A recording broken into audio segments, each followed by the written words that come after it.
Congresswoman Plaskett, first of all, representing the Virgin Islands, give us an assessment of how severe the damage is there.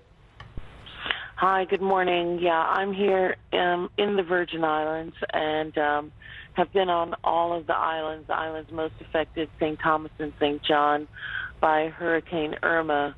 Hurricane Irma came through here, and we had almost a direct hit while it was a Category 5. The devastation is really just profound when you look at it. On the island of St. John, we've lost most of our resorts, school, public facilities. The ports are really difficult. I saw a ferry that was twisted like a corkscrew and then dumped on top of another building. On St. Thomas, a lot of our infrastructure as well. The roof came off of our hospital. We had to medevac all of the patients out to the island of St. Croix and to San Juan, Puerto Rico, which is not far off. You know, we will be out of power for many months as we do the construction. And you have to put this in context. The island of have gone through hurricanes in the past, Hugo in '89 and Marilyn in '95. And so we had to do rebuilding at that time. And pretty much all of our government structures were within hurricane code spec. So the power of Hurricane Irma, which was even more than others, have really left us decimated. We had FEMA was embedded in the territory well before. Homes and families did tremendous amount of preparation for this, but in the end, nature did what nature was going to do, and now we have to rebuild. What assistance will Washington, D.C. be providing the U.S. Virgin Islands? Well, the legislation that was passed and signed by the president last week for FEMA, the additional funding, does include the Virgin Islands because it was not specific to any locale. I understand from Speaker Ryan that there will be additional supplementals that come through. I had a conversation last night with Leader Pelosi about additional funding that both Florida, Houston, and the Virgin Islands will be requesting. My concern, of course, is with a place like Texas and then another like Florida beginning to lobby and push for their funding, that a small island that's a territory, and we have challenges in terms of equality as a territory, will not get the type of funding that it needs because, you know, although we're very sympathetic to Texas and Florida for what they went through, they did not receive the type of damages that we have per capita here in the Virgin Islands. Has a cost been placed on it, even a tentative number in terms of what you're going to need? And from a people standpoint, any idea how many homes that have been lost or severely damaged? Roland, we cannot put a cost at this right now. We're still even trying to get to everyone here in the Virgin Islands. You have to remember we're an island, so you know, the Navy has brought in 3 ships, but of course they couldn't be here on the ground or couldn't be right on top of us when this happened. So it took some time to get all of these things brought to the island. But and with the governor is doing an assessment now.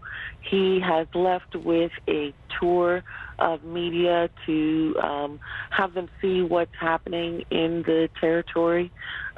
This is just really devastating for all of us. We're not going to be able to tell for some time. You know, just in terms of communication, our utility system was 100% annihilated by this on the island of St. John, and on St. Thomas, 70%. St. Croix is being used as a hub right now. This is really the base camp, not only for the U.S. Virgin Islands, but other islands as well are using the island of St. Croix to get to others. So we're pulling up some boards and things right now, and we're trying to make an assessment. We even lost our airport on St. Thomas. The terminal was completely blown out. Air traffic control is gone.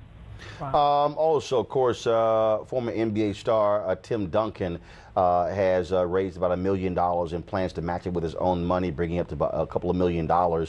He issued this plea on the Players Tribune, Derek Jeter's website. He said, "Don't forget about the islands." He wrote, "Every dollar donated will go directly to relief efforts on the ground, starting as soon as the weather permits. I'll be chartering an airplane full of supplies from San Antonio to St. Croix, the biggest town in the Virgin Islands, and I'm already busy putting together a team from the Virgin Islands and some who will fly in from elsewhere to help manage the relief effort." Have you been in contact with Tim Duncan and his people as well to assist? I have not. I'm sure he's spoken with the governor. There are a lot of different individuals that are working together. I'm really grateful to the Virgin Islands associations in many cities, in Atlanta and Houston, New York, the DMV, Miami, even the group in Miami going through what they have, are organizing relief efforts. Many people aren't aware that Tim Duncan became a basketball player after Hurricane Hugo hit the island of St. Croix, which completely annihilated that island. Before that, he had been a swimmer, and he no longer had a swimming pool that he could practice in, and switched to basketball. So, we as Virgin Islanders, that's an example of our resilience and the strength that we have as a people, and we will adapt and we will change and we will be better than we are. Out of Hugo came one of the greatest basketball players in the NBA, and we are fully committed that we will continue to be a great people after this, but we don't want to be forgotten. We do want aid. We do want equality and equal treatment by the federal government and even from the media. So I want to thank you, Roland, for having me on and bringing attention to what's going on. And I would ask people to not only keep us in your prayers, but continue to remember and treat us with equality. We certainly will not be forgetting the U.S. Virgin Islands as well. So, Congresswoman Plaskett, we appreciate it. Thanks a lot. Thank you. Weekdays on TV One. I will never lie to you. Oh, my God. Roland Martin. He doesn't want to talk to us. He wants to ignore us. Uncensored. Hell no. That ain't gonna cut it, boo. Unapologetic. No, that is fundamentally false. You are wrong. Unfiltered. He wants an America where we all look alike. He ain't talking about black people. Unrelenting. You better go work out, because you got a fight on your hands. NewsOne Now with Roland Martin. Weekdays at 7 a.m. on TV One.